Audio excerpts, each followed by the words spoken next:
इनकी शुरुआत बड़ी खबर के साथ। नेशनल हेराल्ड मामले में ईडी कार्रवाई के विरोध में रांची में कांग्रेस ने बीजेपी कार्यालय का घेराव किया और केंद्रीय एजेंसियों पर राजनीतिक प्रतिशोध के आरोप भी लगाए। केंद्र सरकार के खिलाफ जमकर नारेबाजी भी की गई। हालांकि पुलिस ने स्थिति को नियंत्रित भी किया और प्रदर्शन शांतिपूर्ण रहा। ये रिपोर्ट देखिए। नेशनल हेराल्ड पर कानूनी जंग,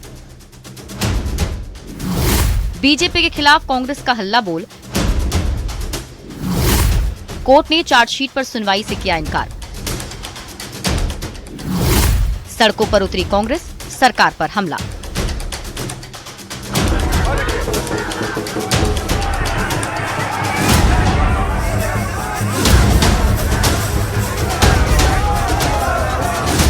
नेशनल हेराल्ड मामले में कोर्ट की ओर से सोनिया गांधी और राहुल गांधी को राहत दिए जाने के बाद देश की राजनीति में उबाल है।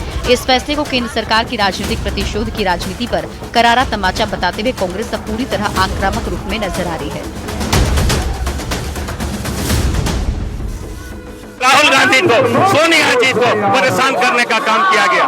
न्याय के फैसले ने यह साबित कर दिया है।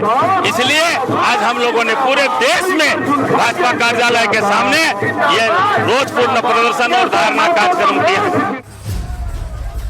रांची में कांग्रेस बीजेपी कार्यालय के बाहर जोरदार प्रदर्शन हुआ। बीजेपी कार्यालय के गेट को खोलने की जबरन कोशिश की गई।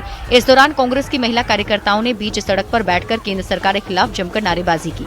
प्रदर्शन के दौरान कांग्रेस के झंडे के साथ साथ NSUI का झंडा भी प्रदेश बीजेपी कार्यालय के बाहर लहराता नजर आया। बाद में पुलिस ने समझा बुझाकर स्थिति को नियंत्रित किया और प्रदर्शनकारियों को वहां से हटाया। देखिए, जिस प्रकार से भारतीय जनता पार्टी संवैधानिक संस्थाओं का दुरुपयोग करते हुए विद्वेष की राजनीति करती है, कल उनका चेहरा पूरी तरह से दिल्ली के राउज एवेन्यू कोर्ट में बेनकाब हो गया। देखिए, लोकतंत्र है, इसमें सबको अपनी बात कहने का अधिकार है। तरीका बेहतर हो तो और अच्छा होगा। प्रदर्शन से पहले सभी कांग्रेसी हरमू मैदान में एकत्रित हुए और वहां से जुलूस की शक्ल में नारेबाजी करते हुए प्रदेश बीजेपी कार्यालय की ओर बढ़े। बीजेपी कार्यालय के बाहर पहले से भारी संख्या में सुरक्षा बल तैनात थे ताकि किसी भी अप्रिय स्थिति से निपटा जा सके। ये विरोध मार्च नेशनल हेराल्ड से जुड़े मनी लॉन्ड्रिंग मामले में राउज एवेन्यू कोर्ट के हालिया फैसले के बाद निकाला गया। अदालत ने ईडी की उस चार्जशीट को स्वीकार करने से इनकार कर दिया जिसमें सोनिया गांधी और राहुल गांधी के नाम शामिल थे। कांग्रेस नेताओं ने इसे न्याय और सच्चाई की जीत बताया है। कुल मिलाकर ये कहना गलत नहीं होगा कि ये तो बस ट्रेलर है, पिक्चर अभी बाकी है, क्योंकि कांग्रेस के इस हंगामे का बीजेपी क्या जवाब देती है ये तो आने वाला वक्त ही बताएगा। न्यूज़ 18 के लिए रांची से संवाददाता संजय सिन्हा की रिपोर्ट।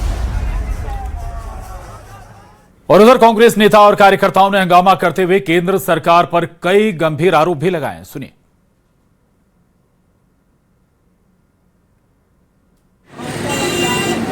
तो आपको एक बार फिर बता दें, दरअसल एक तरफ हेराल्ड केस मामले पर प्रदर्शन भी हुआ, बीजेपी दफ्तर भी घेरा गया। दूसरी तरफ कांग्रेस नेता और कार्यकर्ताओं ने केंद्र सरकार पर कई आरोप लगाए।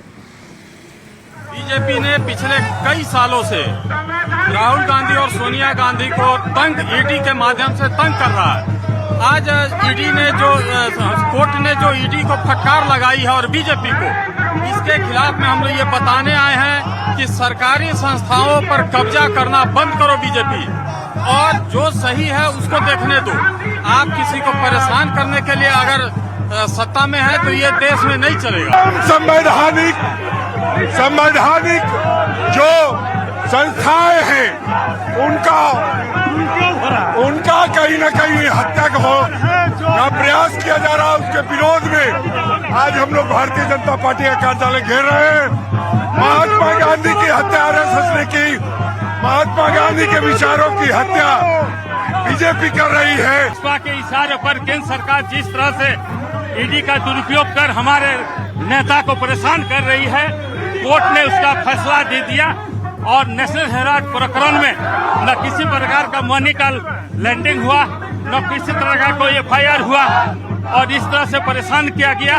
पूरे देश में आज रोषपूर्ण प्रदर्शन हो रहा है।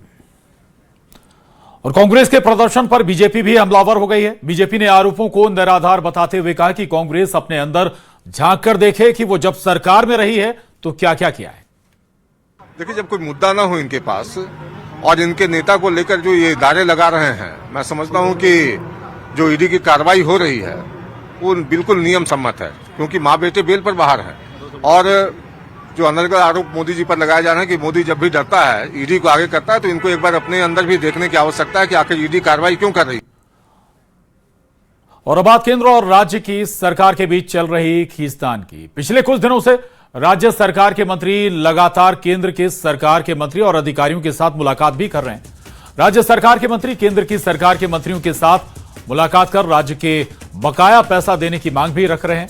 योजनाओं के पैसों के साथ साथ छात्रवृत्ति के पैसे की मांग भी तेज हो गई है। पिछले दिनों ग्रामीण विकास मंत्री दीपिका पांडे सिंह ने केंद्र सरकार के पंचायती राज्य मंत्री ललन सिंह से मुलाकात की और 15वें वित्तीय आयोग के पहले किस्त जारी करने पर उनका धन्यवाद भी दिया। इसके साथ ही राज्य के हित के पैसे को राज्य सरकार को जल्द से जल्द देने की मांग भी रखी। मंत्री चमरा लिंडा ने भी केंद्र राज्य मंत्री रामदास अठावले से मुलाकात की और एससी ओबीसी वर्ग के छात्रवृत्ति के भुगतान से जुड़ी समस्याओं को भी रखा। तो कहीं ना कहीं भारतीय जनता पार्टी के लोग इस राज्य को पीछे धकेलने का प्रयास कर रहे हैं। वो लोग चाहते हैं कि विकास की योजनाएं यहां पर लंबित रहे, नहीं चले। लगातार हम लोगों के साथ सौतेला व्यवहार केंद्र सरकार कर रही है। जो भी भाजपा शासित राज्य हैं उनके साथ अलग व्यवहार और जो गैर भाजपा शासित राज्य हैं उनके साथ अलग व्यवहार। हमारी मंत्री कल जब केंद्रीय मंत्री ललन सिंह जी से मिलने गई, उस समय उन्होंने भारतीय जनता पार्टी के नेताओं को बैठा करके रखा हुआ था। बात संघीय ढांचे की है। एक राज्य का मंत्री केंद्रीय मंत्री से मिलने जा रहे हैं, उसमें भी सियासत होगी।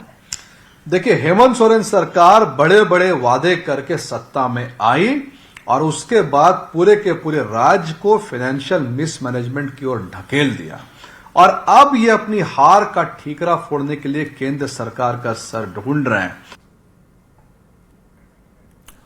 और बात हाथी के आतंक की। रामगढ़ के कुजू वन क्षेत्र में हाथी का आतंक जारी है। हाथी के हमले से 4 लोगों की जान भी जा चुकी है।